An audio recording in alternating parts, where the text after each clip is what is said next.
Hey, it's Jamie Scrimger.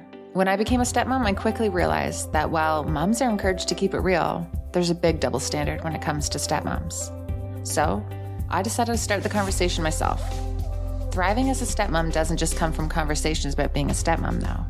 Here we dive into marriage, relationships, personal growth, and more. My mission? Inspire you to live a kick-ass life while bringing you along as I create my own. This is the KICK-ASS Stepmom Podcast. Hello. Welcome to the KICK-ASS Stepmom Podcast. All right, so here is the deal. In the summertime, I usually take a little break from recording podcast episodes, but that did not feel right this year. So instead of taking 6 weeks off like I usually do, I went back into the archives and I am sharing some of your favorite podcast episodes and a couple more that I feel deserve a little bit of a redo. So for the next 6 weeks, it's all about the reruns. I'm going to be back in mid-August with new episodes, but I want to leave you with these gems for now. Now, if you are looking for new content, new podcast episodes, new interviews with experts, and some stuff you haven't heard yet, I do release new content inside the KICK-ASS Stepmom community each month. Members get access to interviews with all of the top experts, tell-all podcast episodes with Darren and I that get a little spicy, and you can also listen in on coaching calls that I have with other stepmoms.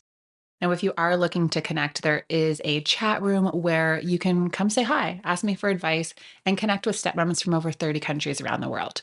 To join, head to www.kickassstepmom.com, and once you're all signed up, be sure to download the new KICK-ASS Stepmom app available in the App Store. All right, let's dive in. Hey guys, welcome back to the podcast. In this episode, I interview Mary T. Kelly. She is a psychotherapist and a marriage counselor who specializes in stepfamily dynamics. And guys, she is the real deal. She has been an expert in my membership space, the exclusive stepmom community, a couple times now. And her raw and real and to the point, no BS, solution-focused approach to stepfamily life is exactly what stepmoms need to hear. She is a first wife. She is a stepmom. She has been doing this for over 20 years. She gets it from all the different perspectives. And as always, I would just love it if you could listen to this episode with an open mind because it's really freaking important. As always, I would love it if you could share this episode with a friend or a stepmom in your life. When you share these conversations, it helps us grow and continue to create all of the free content that we do. I love you guys. I appreciate you guys. I feel so grateful to have this space and have these much needed conversations. Let's dive in. Mary, welcome to the podcast. Thanks for having me back. It's always a fun time. It is always a fun time. Guys, Mary has been a guest in the exclusive stepmom community a few times now, and we have had some pretty off the cuff, real life, straight to the point conversations. And the thing is, and this is what I love about Mary, that's totally her style.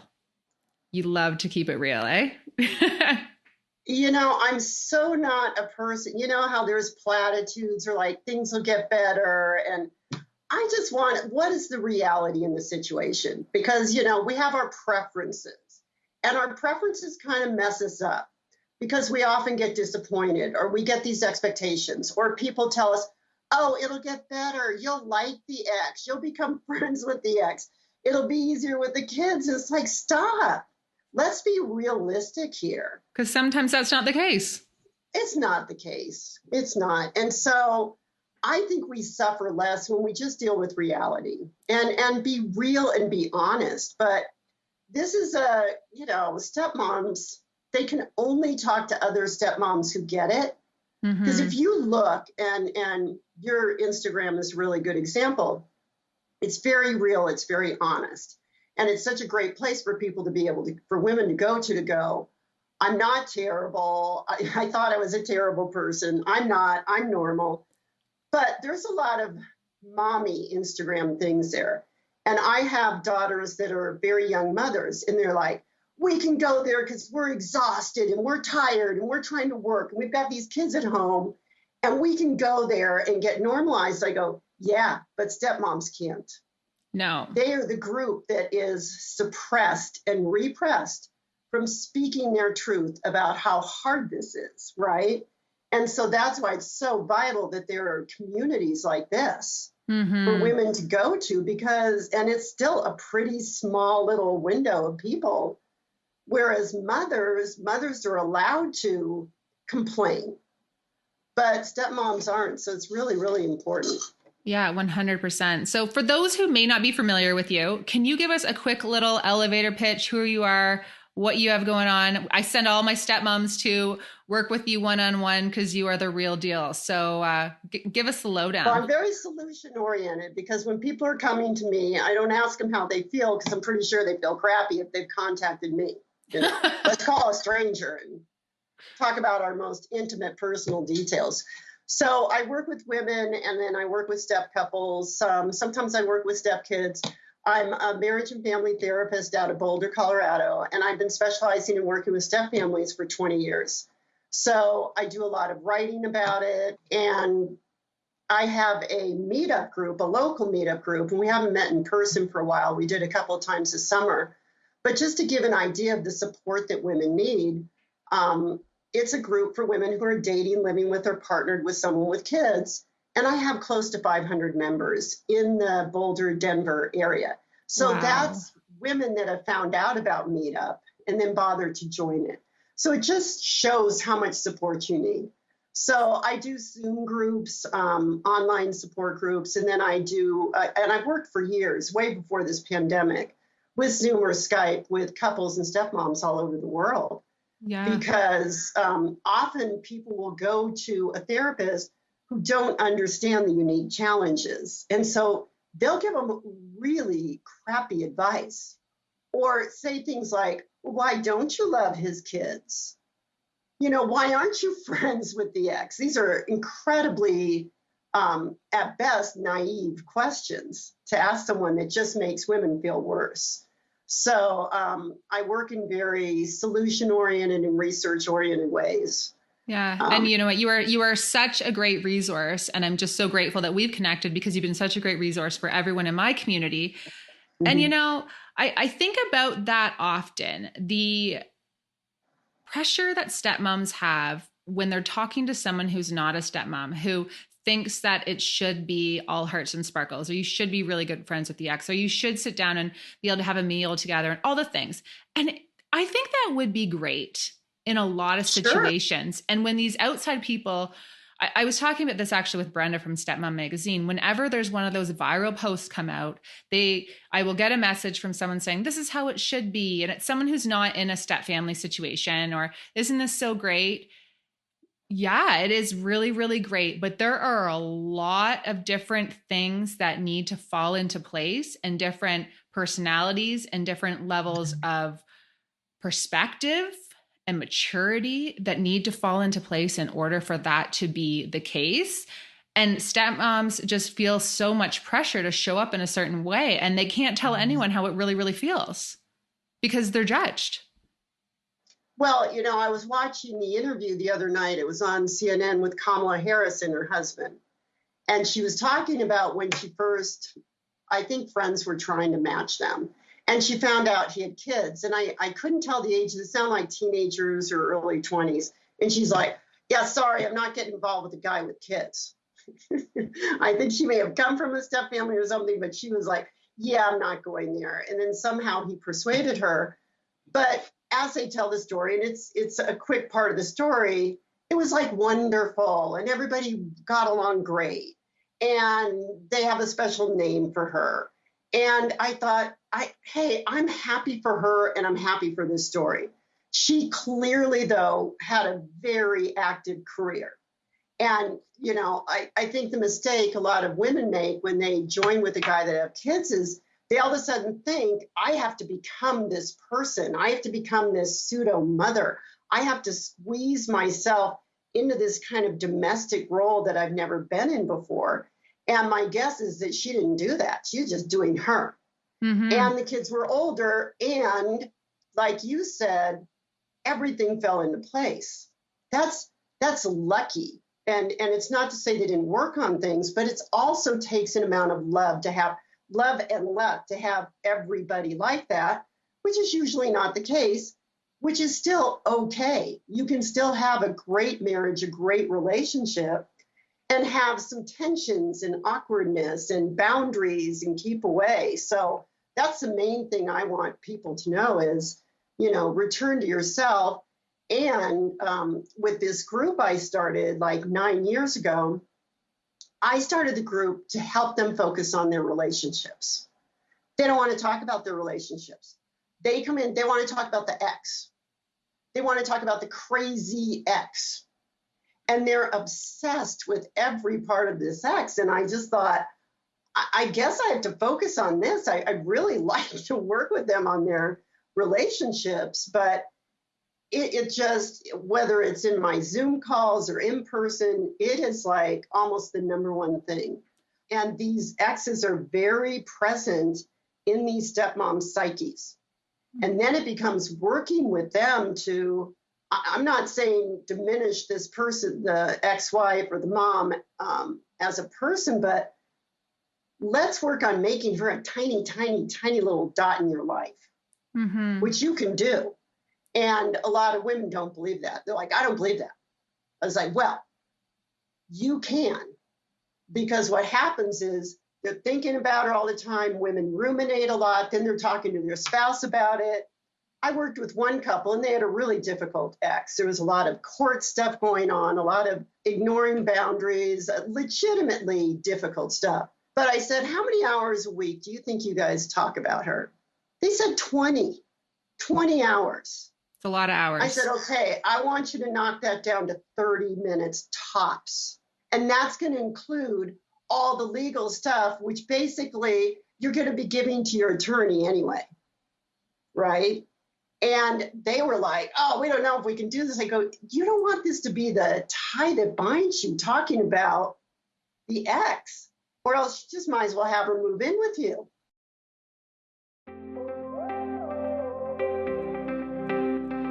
I have never been one of those get ready with me, here's my makeup routine girlies on Instagram, but I do get asked a lot of questions about the products that I use and my makeup routine. So here's the deal. A few years ago, I learned about HB Face from someone that I follow on Instagram. I decided to place an order. I just loved that the founder, Haley Bogart, her makeup routine seemed simple. It was an easy process. She had great tutorials on her Instagram, and I was like, okay, I'm going to try this. Plus, she's a badass female entrepreneur, and I love supporting that. So after using her products for a few days, I ended up throwing everything else in the garbage. It is so good and changed the way I feel about doing my makeup. So Haley Bogart is a makeup artist, and she has built a trusted brand by working with celebrities and influencers and countless others across the globe. She has locations in Toronto and Oakville and has huge plans to expand. And guys, her skincare and makeup line, well, it was created with formulas perfected for simple and effective everyday use. And each product was created based on a belief that beauty should be fun and effortless and stress-free, which I am all about. I love all of her products, but I will quickly run through my favorites. So her Skin Perfector is like a light foundation that just perfects your skin and evens out tones. It's just not too heavy. I love it. I love the concealer. I use the bronzer, the tint sticks for a little pink on my cheek. Her mascara is bomb, and her brow kit is next level. Also check out the Skin Butter and the Face Scrub. It is so good. So if you go to hbface.com/Jamie Scrimger and use the code HBJamie, you will get 20% off your order. That's www.hbface.com/Jamie Scrimger, JAMIESCRIMGEOUR, and use the code HB20. You'll get 20% off your order. I know you're going to love this makeup. And when you get it and you try it and you love it, shoot me a DM on Instagram. I can't wait to chat. Okay, guys, I absolutely love sharing products that I am obsessed with. And one of the big things that I am all about when I'm working with a brand is that I'm not going to share anything that I wouldn't share with my best friends. And I've been telling all of my friends about Osea. So I was using Osea skincare for a while there, and then I ran out and I didn't place an order to renew it. And then life just happened. And so I didn't have it for a few months. And then I was looking at my skin. I'm like, what is going on? I really noticed the difference. My skin was just blah. So I just restocked on the body butter, the algae body oil, and the collagen boosting moisturizer. and my legs and my body are thanking me for it.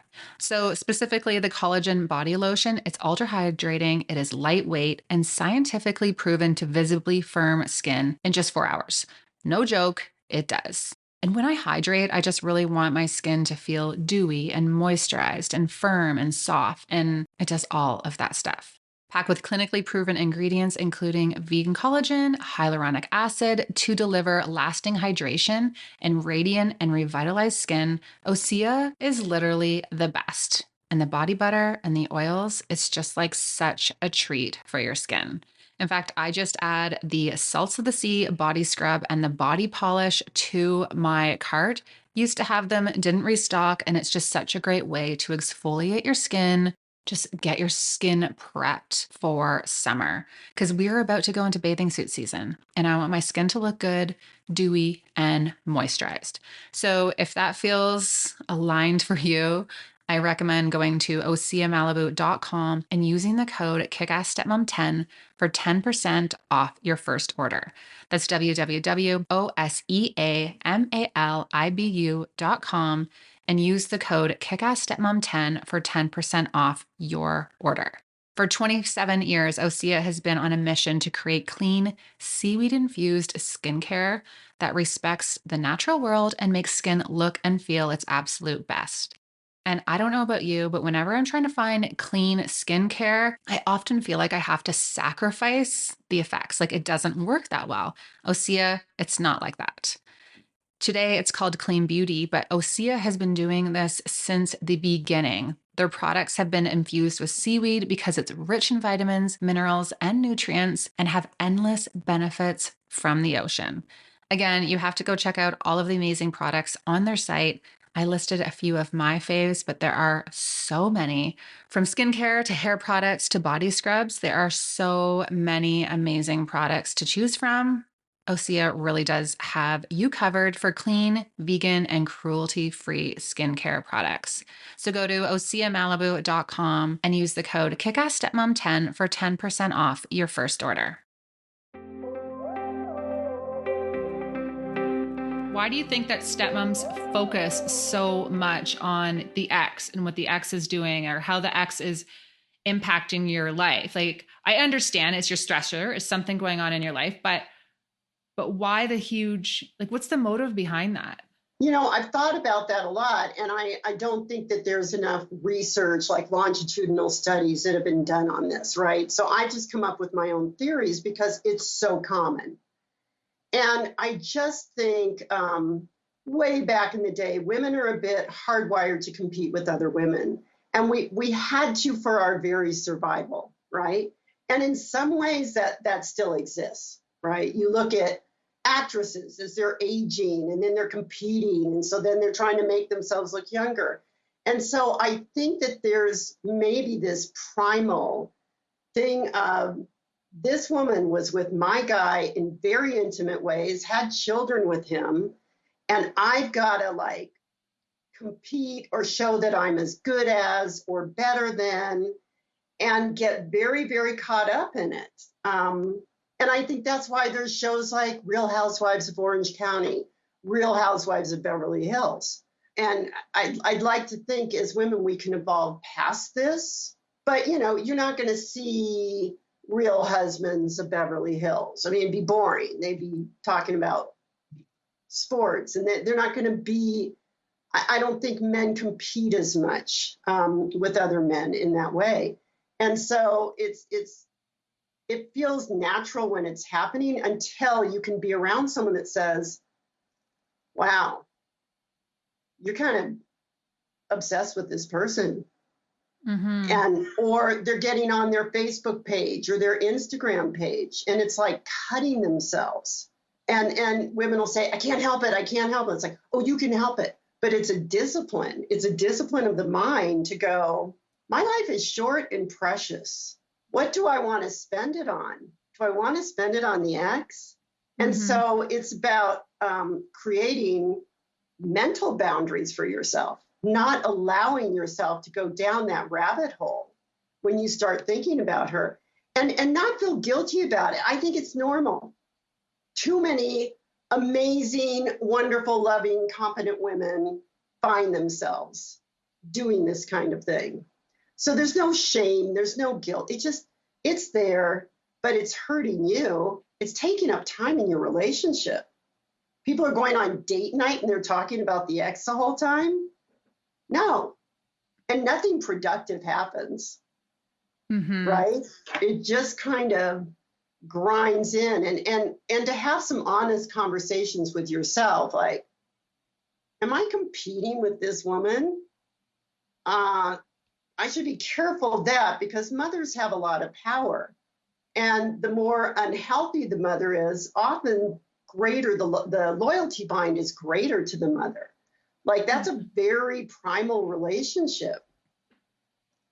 Yeah. And so if you're talking to these stepmoms, or there's stepmoms who are listening to this and saying, oh my gosh, I am obsessed, and I'm checking the Facebook page, I'm having these conversations over and over and over again, this is consuming my life, but I can't stop.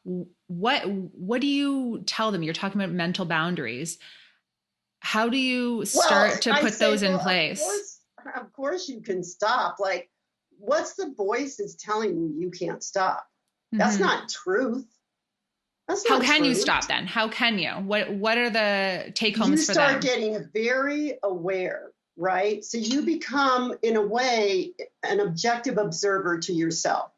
So if anyone's done a meditation practice, which I started up again and I suck at it because, I have a monkey brain like everybody else.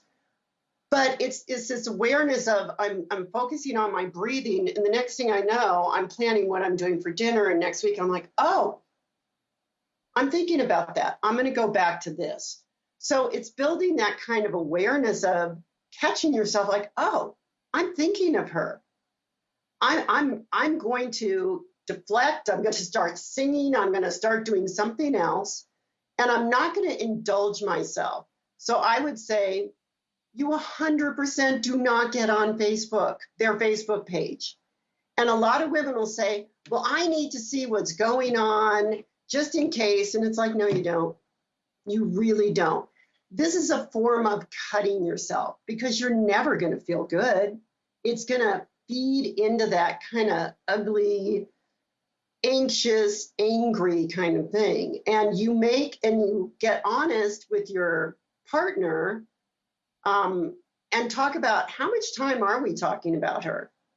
Because often husbands will get just as much into this, or they'll want to say, oh, you can't believe this text she sent me and what she said about you. And I ask men, please protect your wife from that. It's too big of an ask. Like, she's a female, and I'm not trying to be I'm just not going to be PC here. I just see it too much. We're a bit hardwired to ruminate. And so then, yeah, she said that, you're kind of a bitch and you're not nice to the kids. It's really hard to get that out of your head. Yeah. And so I ask these guys, protect her. She shouldn't be the priest or the therapist to have to hear this stuff. It's too big of an ask. Yeah. And so it's both people taking responsibility and also looking at, what are your boundaries? Sometimes people come in and they go, oh, she calls all the time. The kids call her all the time. She comes into the house. Sometimes you have to have some boundaries so you can get some space from this person, right? She's only going to do what you allow her to, right? And I think, there was even this conversation I had the other day with a stepmom, and she was saying, she's not respecting my boundaries. They aren't respecting my boundaries. They don't need to. You just have to stay strong on them, right? Like, they're your boundaries. Yes, ideally everyone would respect them, but people aren't going to respect them until they know that you're stuck in them, right? So you need to have those boundaries. Implies a consequence, right? And you want to make sure you're not being rigid, because I don't watch Real Housewives, but I don't know if I saw it on Twitter or something. I used to back in the day, but then I started working with so many stepmoms and ex-wives. I'm like, I can't do this anymore.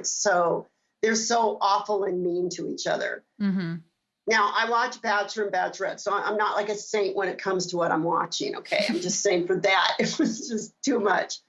So you don't want to make them too rigid, but when you put a new boundary out, especially for exes that are really used to having a lot of room to step in, and then, you have your partner tell them, hey, new rules, kind of like Bill Maher, we got some new rules here. And a lot of people will try to push against them because they don't really believe that that's going to happen. So you just have to reinforce it. And sometimes if they keep breaking the boundary, you have to make a tighter boundary. So you may start off with like, oh, if you come in, just come up to the door. And then they keep walking in. Then you go, you got to drop them off at the curb. They keep coming in. We're going to have to meet at a designated place. Mm-hmm. And you really have to follow through with what the boundary is. It's going to be best for you and your partner in your relationship, because what's best for that is going to be best for the kids too.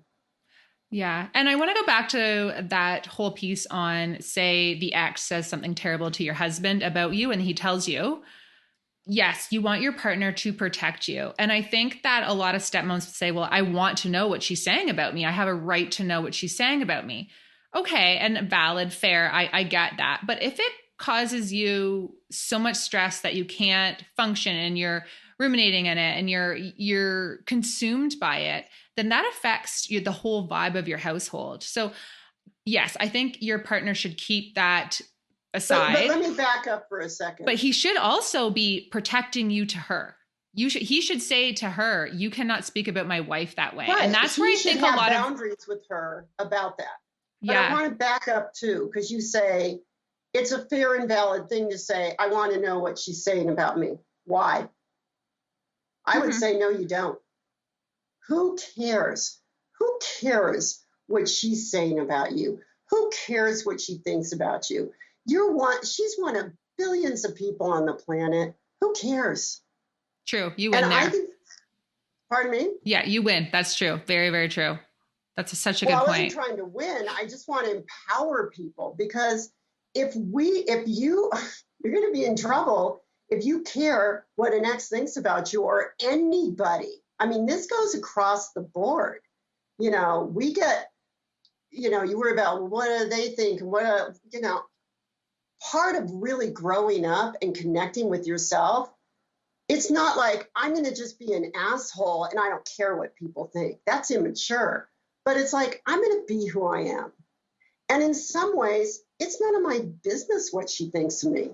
Mm-hmm. It's none of my business. I don't even want to know. I don't care, because I'm connected to myself and I love myself.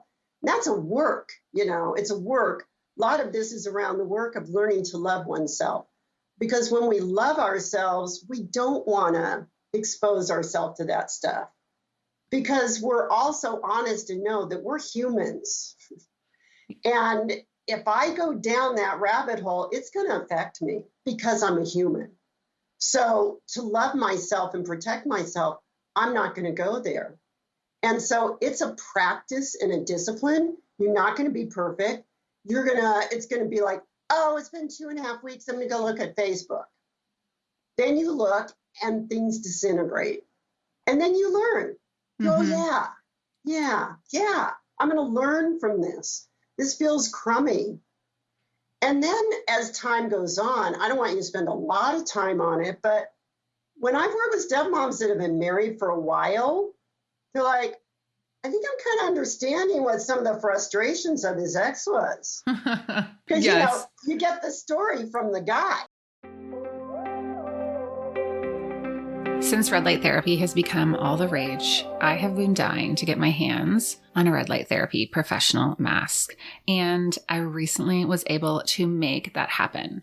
So I've been using the Valfleury professional LED mask, and I'm loving it. I've become super invested in doing what I can to keep my skin feeling tight and healthy and smooth.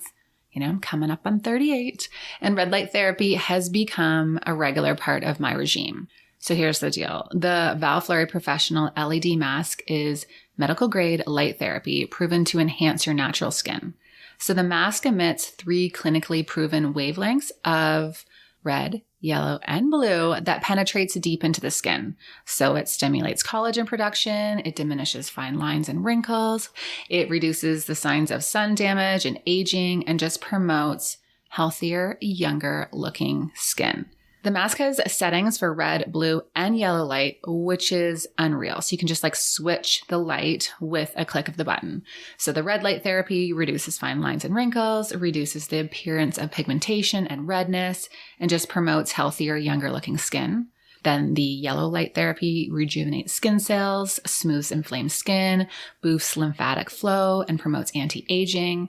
And then the blue light improves skin texture, helps remove sunspots and acne, and even scars that were originally caused by acne. So it's kind of like a 3-in-1. There's no downtime. You just do a 10-minute treatment for 3 to 5 times every week for about 4 to 6 weeks, and then just follow maintenance as desired. I'm already starting to see a difference.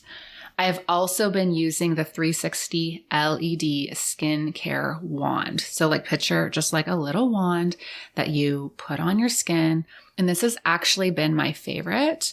So the skincare wand combines 4 science-backed skincare treatments in one. And it's this portable, rechargeable tool. So if you're traveling, you can just bring it, no big deal, super easy. So it has red light therapy, a current, facial massage, and therapeutic warmth. So I've been putting it under my eyes, and you can just kind of go back and forth on your problem areas in just 3 minutes. And this addresses fine lines, puffiness, blemishes, dark circles, dull skin, and maturing skin.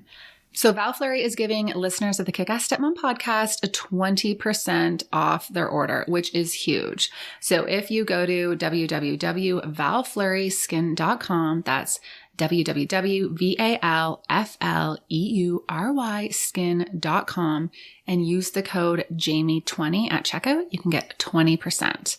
I highly recommend adding the LED face mask and wand into your skincare regime, www.valfleuryskin.com, and use the code Jamie20 at checkout for 20% off.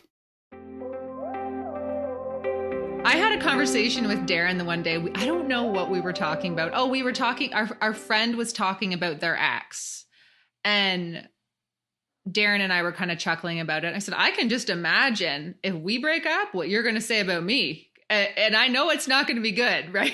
Like, you know, you remember what fits your story right now. And, right. You know, there are definitely 2 sides and different perspectives. And I love what you said there. There's usually 2 sides, but there's not always 2 sides. I mean, sometimes I work with couples who have, you know, they're personality disordered women who are causing legitimate problems legally, personally. It's real. And so I don't want to diminish that, but definitely, especially in those cases, you have to learn to make that person really small and focus on your relationship. And so when you go out on date night, there's no talk of the ex. There's no talk of what date night, by the way. Okay. COVID. This is like pretend. Pretend like we can go out for dinner. You go in the car in the driveway. Have a little cheese and wine. Oh my gosh. What do you say to the stepmoms who feel like they're in competition? Because I see this, actually, they may not even realize they're in competition, but I see this in the forum all the time. And I see this in the Facebook group. They're trying to put down the way that the mom parents, and sometimes their concerns are valid. I'm not saying they're not. There are definitely situations where that's a concern, but often it's just different parenting values or different parenting styles. And they're so critical and so negative of their parenting. And this goes both ways. I'm not saying stepmoms just do this to the ex. It's both ways. There can definitely be that competition piece, but what are your thoughts on that? Well, I know exactly what you mean. I see that a lot, and it hurts my heart because it's like women against women and women like shredding other women. And I've noticed that it tends to happen more with women who haven't had kids. And I'm not saying that they don't have legitimate objective views, but everybody gets humbled when they have children. So all of us would say, my kid's not going to do this. My kid's not going to do this. They're going to be like this. They're going to be like that. And then they're born and you start getting humbled. And a lot of these same women judge their husbands as well because they think they're too lenient. And then they do go, I've had so many women confess this to me. Like the first couple of years they were stepmoms, I was going to be the best stepmom and I was going to, outshine her. And it's like, oh, you are so on the losing end of reality here. Like you might as well drop your end of the rope right now. Because first of all, there's primal love, there's unconditional love there. And your expectations aren't realistic anyway. And you don't know her story. You haven't been in her shoes, right? And if there's a way to extend some, I don't know. It's kind of like, don't judge a person till you walk a mile in their shoes. I don't know. And I don't want to be this person because, when you're competing with someone else, there's an ugliness to that. Mm-hmm. It's exhausting. And who's going to give you the prize anyway? Who's going to say you won? And if you're competing with mom, that's going to affect your relationship with your stepkids. Kids can sense that kind of thing, right? And I don't see mothers, and I can only speak for myself as a divorced mom. I never tried to compete with my ex-husband's wife. I was like, why would I compete with her? I'm the mom, very close to my children. When I was a stepmother, I was like, I got these horrible kids I'm dealing with. Those were mine. Yeah, they're totaling cars and underage drinking tickets and skipping classes. They were horrible. And so I was like, I don't have time to worry about this stuff. And I certainly can't be self-righteous about anything because these kids are horrible. I'm happy to say they're in their 30s now and they're incredible human beings. I don't know how this happened. It was a tough phase. Yeah, it was like 10 years, 10 hellish years. Yeah. And it's this competition thing, though, I feel like stepmoms really need to fully understand. It's that this is not going to end well. It is going to consume you. You are going to be constantly consumed with what she's doing, how she's parenting, how she's feeding them, the rules at her house, how she's dressing them, the way she's sending them. Did she brush their hair at bath time? Like all of these little things. Stop wasting your time and energy worrying about that. They are her kids. Like they are her kids. Have your own kids and see how screwed up they are, and then you'll get it. But here's the thing, too. This isn't a competition. She already won. She's the mother. 80% of young adult stepkids do not feel close to their stepmothers. This does not mean that they dislike them. They may feel close to them, but not in the way that they do with their mother, even if they have a difficult relationship with their mother. So, it's such a great invitation to ask yourself, what is going on with me? What's going on with me? What am I insecure about that I'm working out with this crazy competition that I'm going to lose it as I should? You want to lose that. You want kids to be able to be close to their parents, right? Yes. So, and it's the beauty of, I don't have to compete. I get to keep being me. So I'm looking at like Kamala Harris, like, hey, you're great. I'm enjoying you. And excuse me, I'm Attorney General of California, so I got to go do that thing. Like, what were you doing before you attached to this person with all these kids? You don't have to change yourself to morph into something that you aren't. And you don't need to prove your momness. And I think that's where it just goes back, right? That's where moms and stepmoms are pit against each other. It's because stepmoms sometimes come in, well, not sometimes, a lot of the time, I came in like this too, feeling like you need to be the mom at the house. And even though I was always just the stepmom, I think there's such an overlap in these roles. And then you have that built-in tendency to compete. And I think if you really look at your role as not a mom. You are just a bonus. You are a addition. You are there to support your partner in parenting his kids. And that's how I really look at it now. Like, my job is to support Darren, and Darren has 3 beautiful kids. And when he needs my assistance and when we are running our home together, I'm there to step in, but I'm not their mom. They have a mom. Right. I am an adult in this house. I'm a mentor, I guess. Part of the problem with the language, right? Mm-hmm. I would love it if it wasn't called stepmom. If you look up in Webster's dictionary, the definition of stepmother is one who is married to someone who has kids. Which is There's true. nothing in the definition that implies mothering. But I'm sorry, the word mother is in there. So many women feel they are supposed to, they should, they have to, and they're not happy. They don't like it. Mm-hmm. They don't. And most of the time they're calling me, they're like, oh, his kids irritate me. I don't like doing all this stuff. I've lost myself. I'm depressed. I'm like, yeah, that's because language did a number on you, right? You're the wife to someone that has kids. Who were you? You be you. Mm-hmm. And I'm not even a fan of this bonus thing, because the only person that decides if you're a bonus are the kids. Mm-hmm. I actually don't love the word bonus either, but I was meaning it in like, you were just a bonus in their life. Like, you are not, right. if they think so. Right. I mean, they may not think about you much at all, or it may be in their late 20s. I'm so not into the outcome of how they feel about you. I want people to be kind and respectful and let an organic process happen. Because I've worked with too many women, they're into 20 years of remarriage, and they're still getting hurt because they expected, well, surely by now I would be treated like a mother. I would be acknowledged this way. And it's like, don't do that. If you talk to stepkids, when I get to talk to them alone, they're usually like, yeah, they're fine. They're not my mom. And I've been working with the stepmom, and I know how much she's knocking herself out.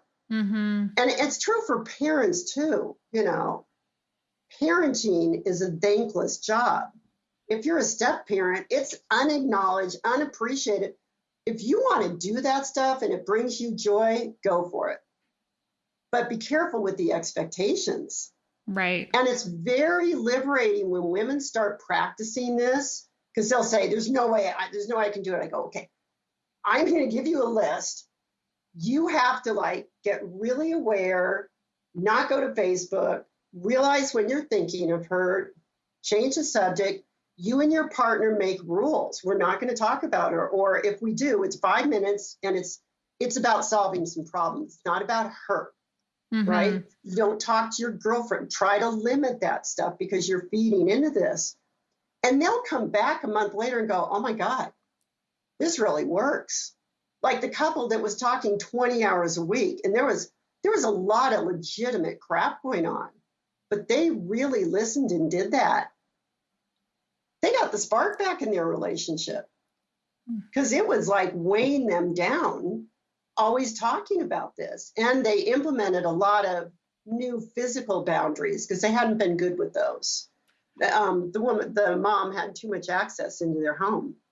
Do you find that when you have your couples implement these rules, or even the stepmom implement these rules, that they're not going to feel consumed, or not going to think and talk all the time about it, that they start to set more boundaries too, just indirectly? Like, it just kind of happens because they don't have that same, they're not consumed in the same way. Right. They're not consumed in the same way. And they're also getting rewarded. We get rewarded when we practice behaviors that are loving to ourselves. And so anytime we learn something new, it's gonna spill out into other relationships in our life. This isn't the one relationship that people struggle with. They might have an in-law that they don't like, that they've been thinking about. They go, oh, I don't really need to worry about them either. Mm-hmm. I'll just be nice and polite and focus on myself and this relationship, because the breakup rates are really, really high. And that's the goal. We want to be a couple at the other end of this. That's the goal. So what are the obstacles? Oh, one of them is thinking about this woman all the time. This is and so women good. do that anyway. They'll get together and they'll talk about a certain woman. It's interesting how lessons that you learn in your step family life trickle into all of your relationships in life. And that's what I find so interesting. I talk to women all the time. They're like, I follow you. I'm not a stepmom. I think your tips and your strategies are great for all areas of life. Yes. They help me with all my relationships. And that's actually what it is. I've been talking a lot about this lately. Being a good stepmom really isn't about step parenting. It's about confidence, being secure, having strong communication skills, boundaries, just all of that personal development stuff that we're all supposed to be working on, right? Like it's applicable to everyone. Yes. And when you get that under control, you don't even care to read 10 tips for a stepmom. Right. That's right. Because you don't even identify with it. It's just like, I'm just doing me. I'm doing me and I'm being me. And you may gel with your stepkids, you may not. Yeah. It doesn't matter. You know, I'm being a good person. I'm being kind. I'm helping in the ways that I feel I can help. Right. And so, you know, when you say, and I love what you're saying, my focus is my husband, it's Darren. How can I be helpful to him? I think women will get less resentment. And then you'll naturally think of the ex less because you're thinking of your partner, right? I want to do this for him, not I'm going to do this to show her that I'm better at helping with homework than she is. Yeah. And I think it's about, I don't want people to listen to this and be like, well, I want to feel like a family. I want us to feel like a family. And that's really important to me. You can still feel like a family and have these boundaries and not be consumed by the ex. You have your own sub-family within their larger family or however you want to look at it. But when you go in trying to be the mom of that family, that's where you're setting yourself up. That's where you're going to end up feeling really disappointed. True. Well, and I know a lot of women share that with me, especially if they don't have kids. They're like, well, now I feel like I have a family, but it doesn't feel like a family.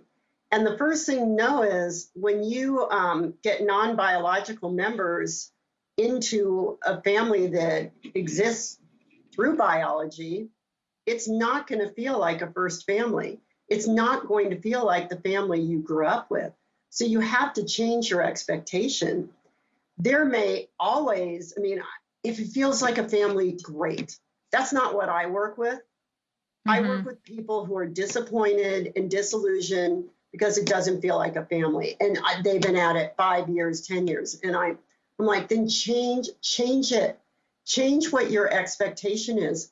There's plenty of biological families where people don't get along or they feel awkward or people in the family are very different. And it's not this, you know, Hollywood, you know, dinner where everybody's so loving. That doesn't really exist. And so it's also saying, am I invested in a fantasy? Is what I want a fantasy? Because I'm already in a family where I'm not related to these kids and it's part-time. Most of step families are part-time. And so you have to go through a whole transition thing when the kids come. And maybe it's been a very different environment. And then you get in a groove and then they go back. So it's really lowering, like, what is this family feeling you want? What does that really mean? And is it realistic? And maybe just, I'm not telling you to give it up, but let things happen organically. That could be one of the stepmom tips. Lower your expectation. Tip number 1, just lower your expectations and you will be much better. Have no expectation other than nobody kills each other. Oh my gosh. Thank you so much, Mary. This is so good and it's so helpful. And I hope that stepmoms listening to this, I know I'm going to get some emails from stepmoms who are like, I don't know, I didn't agree with that, or that offended me. If you're listening to this podcast and you're feeling that right now, go back to the beginning and just listen to it again and listen to it with an open mind and just be really, really real about what you're feeling, why you're feeling it, and what's actually going on. Because, Mary and I were both very blunt, but we say it with such love. We really, really do. These are conversations that need to be had. And this is the reality for a lot of families. So well, this is so that so anyone that's offended, I'm not trying to offend anybody. I'm trying to lessen the suffering. Mm-hmm. And I think having these expectations, and that's true when you have your own kids and sometimes they're not getting along. And then you have to go through this thing of, well, wait, but I want us to be one big happy family. And it's like, well, that's not happening right now.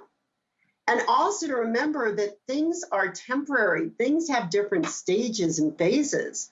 But I'm also not going to promise, it would be irresponsible of me, right? Mm-hmm. To promise, to do all this, and then in 20 years, you'll feel like that family. Maybe you will, maybe you won't. It won't matter.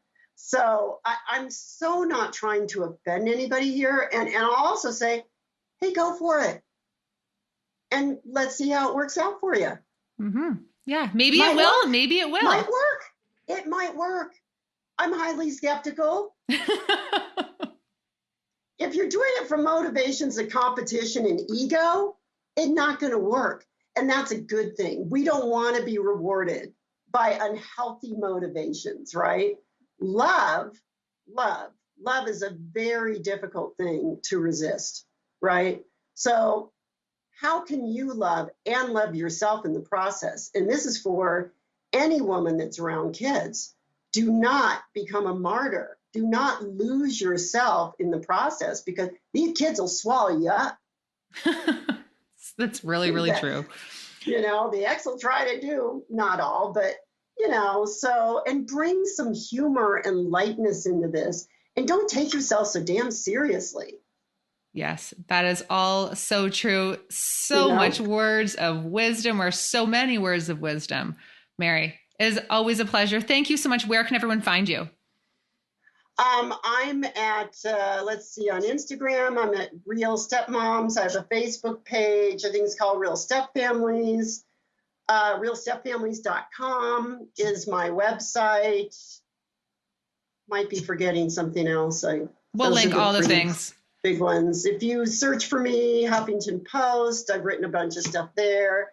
I write for Stepmom Magazine. You mentioned Brenda earlier. So lots of ways to find me. Yeah, and I will link everything for everyone. And we have lots of great interviews with Mary in the exclusive Stepmom community. So if you're looking for more real talk and just straight up conversations, go check it out there. www.jamiescrimter.com/membership. Thank you so much, Mary. Great to see you, Jamie. Thank you. That's it for this one. Thank you so much for tuning in. And if this episode resonated with you, I'd be so grateful if you could share it with someone in your life who you think could benefit from it. And if you haven't already left a rating and a review on iTunes, it really is the best way to support the show. And if you're craving more real talk and coaching and community, be sure to check out my membership, the KICK-ASS Stepmom community. Head to www.KICK-ASS Stepmom.com to learn more.